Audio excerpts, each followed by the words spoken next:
nuevo que tengo desde el otro día. Espero que ahora mismo se esté grabando, porque estas cosas pueden servir para, para, para otras personas que no hayan podido asistir o por las razones que sea. Bien, entonces, como les estaba diciendo, la clase de hoy consiste en el apartado metodológico del trabajo, del informe de investigación de mercado. Y es un apartado muy estructurado, es posiblemente el apartado más estructurado del trabajo. ¿Qué quiero decir con estructurado? Pues quiero decir que es un apartado donde hay que dar una serie de pasos muy medidos y muy concretos y que normalmente no te debes dejar ninguno de estos pasos detrás, ¿no? Todo empieza en el apartado metodológico por explicar qué tipo de métodos se utilizan. Se entiende que se refiere a métodos de investigación. Por tanto, los hay métodos cuantitativos y métodos cualitativos. Ustedes eso lo deben saber por la teoría. Los métodos cuantitativos, el clásico, es la encuesta ad hoc, pero también podría decirse que es una experimentación, son también métodos cuantitativos. Y los métodos cualitativos son, por ejemplo, la entrevista en profundidad, la dinámica de grupos, el análisis de contenido. Bien, pues ¿qué hay que hacer en el trabajo, en el apartado metodológico? Pues hay que afirmar esto, hay que detallarlo y decir en menos de un párrafo, pues mira, yo voy a hacer encuestas ad hoc. Y antes de las encuestas voy a hacer una entrevista en profundidad. Mi investigación es sobre la satisfacción de los huéspedes del hotel. Pues bien, voy a hacer dos entrevistas en profundidad a huéspedes típicos, promedio, mediano, y después voy a pasar encuestas a todos los huéspedes del hotel. Bien, pues eso es lo que tienes que decir y es a lo que se refiere el, el, lo que es el apartado de la metodología cuando dice que debemos decir qué métodos se han utilizado. Simplemente decir el tipo de métodos que se han utilizado. Además de decir, de nombrar los métodos que se han utilizado, de esa manera pues puntúa 0,25, debes describir la secuencia de aplicación de estos métodos. De manera clásica, como ustedes habrán podido leer en lo que es el cuaderno para la docencia, antes de venir a clase, pues se suelen aplicar, se pueden poner en práctica lo que son métodos tipo cualitativo, entrevistas en profundidad, dinámicas de grupo, antes de lanzar la encuesta. ¿Por qué? Porque te permiten explorar y construir lo que son, por ejemplo, las escalas de un cuestionario y te permiten preparar la investigación y la cierras, digamos, terminas lo que es el trabajo de campo haciendo la aplicación de encuestas, de métodos cuantitativos.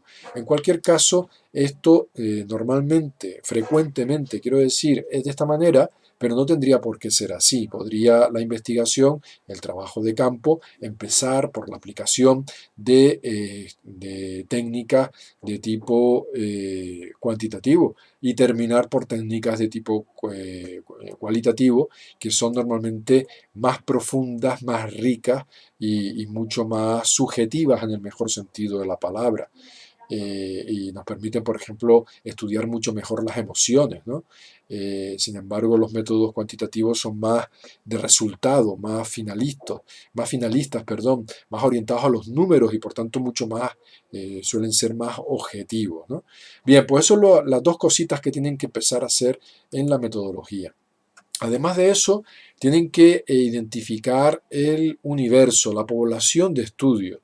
Por ejemplo, todos los huéspedes del hotel.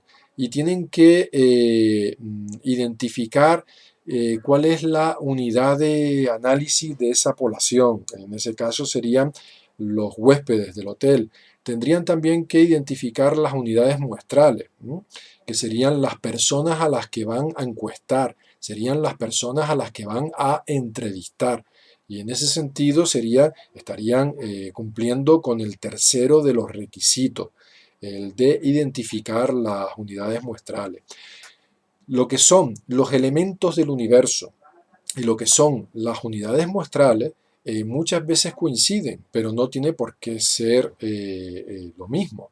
Por ejemplo, piensen ustedes que quieren estudiar la innovación en la gestión de los hoteles de Gran Canaria.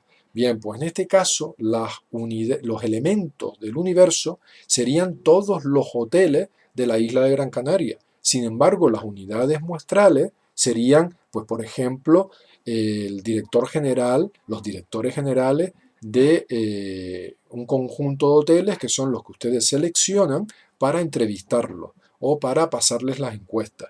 Por tanto, elemento del universo y unidad muestral no tienen por qué ser exactamente lo mismo, aunque en muchas ocasiones suele suceder que sí coinciden. Además, en este cuarto nivel, en esta cuarta fila, tendrían que afirmar cuál es el tamaño de la muestra, es decir, cuántas personas configuran esa selección de elementos que constituyen un conjunto de unidades muestrales y que son, pues, forman parte de la muestra que ustedes finalmente han considerado. Tienen que decir sencillamente el número, el tamaño de la muestra. Evidentemente, el tamaño de la muestra se refiere a estudios de encuestas. Si fuese una investigación de tipo cualitativo, tendrían que decir cuántas personas han participado, por ejemplo, en la dinámica de grupo o cuántas personas han entrevistado en lo que es la entrevista en profundidad. Además, tienen que poner, esto se puede solucionar en 3 o 4 párrafos, lo que es toda la metodología, en uno de esos 3 o 4 párrafos, tienen también que decir, tienen que nombrar cuál es el procedimiento muestral. Ustedes saben que el procedimientos muestrales, lo saben por la teoría, los hay de tipo probabilístico y de tipo no probabilístico. Y dentro de cada una de estas dos categorías existen otros subtipos de procedimientos muestrales. Si el procedimiento muestral es probabilístico, yo puedo calcular el error muestral. ¿Por qué? Porque sé cuál es la probabilidad asociada a la extracción de cada uno de los elementos muestrales. Cuando yo tengo un marco muestral, en otras palabras, yo tengo el listado de personas que forman parte de una población, yo puedo implementar un procedimiento muestral de tipo probabilístico. Porque claro, si son 100 personas, la probabilidad asociada a la extracción de cada una de esas personas sería de un 1%. Sin embargo, si yo no sé cuántos son los elementos que forman parte de esta población, ni no sé cuántas personas forman parte de, por ejemplo, de una determinada ciudad, pues yo no sabría tampoco cuál es la probabilidad que se asocia a la extracción de cada uno de estos elementos. Por tanto, estaría ante un muestreo no probabilístico. Ahora, no se queden simplemente en esa afirmación. Pues yo sigo un muestreo probabilístico o yo sigo un muestreo no probabilístico. No, tienes que dar un paso más. ¿Y cuál es ese paso más? Pues hay distintos tipos de muestreos probabilísticos. Uno de ellos puede ser el aleatorio simple. Otro puede ser el aleatorio, pues cada K elemento. Puede ser el estratificado, puede ser el conglomerado. Todo eso está en la teoría. Entonces debo afirmar cuál de estos subtipos es cada uno de esos procedimientos muestrales probabilísticos. Por otra parte, también tendría que ser capaz de decir, de afirmar, si fuesen no probabilísticos, de qué subtipos son esos procedimientos no probabilísticos. Por ejemplo, sería pues de conveniencia o por juicio o por bola de nieve. Esos son los procedimientos no probabilísticos más habituales y que ustedes pueden encontrar en la literatura. Quien le haga encuestas, por ejemplo, a los alumnos de la Facultad de Economía, Empresa y Turismo de la Universidad de Las Palmas de Gran Canaria, pues probablemente pueda implementar un procedimiento probabilístico. ¿Por qué? Porque sabes cuántos alumnos forman parte de esta facultad. Sin embargo, si vas a hacer un estudio y la población son los visitantes alemanes, pues si no tienes un listado, no los tienes censados, no los tienes registrados, pues no podrás implementar un procedimiento probabilístico porque desconoces el tamaño y los nombres y apellidos y los elementos de esa población. Cuando eso lo tengas, también tienes que definir, tienes que decir cuál es el contexto del trabajo de campo, atendiendo básicamente a tres dimensiones, es decir, quién ha hecho el trabajo de campo, por ejemplo, quién ha pasado las encuestas, a qué horas se pasaron, qué días se pasaron, en qué época del año se pasaron, es decir, dimensión personal, dimensión que tiene que ver con el contenido temporal y también de lugar, es decir, dónde se pasaron las encuestas, dónde hiciste la entrevista en profundidad. En definitiva, tienes que describir, tienes que explicar cuál es el contexto del trabajo de campo, lo cual normalmente se hace utilizando esta triple dimensionalidad de personas, de tiempo y de lugar.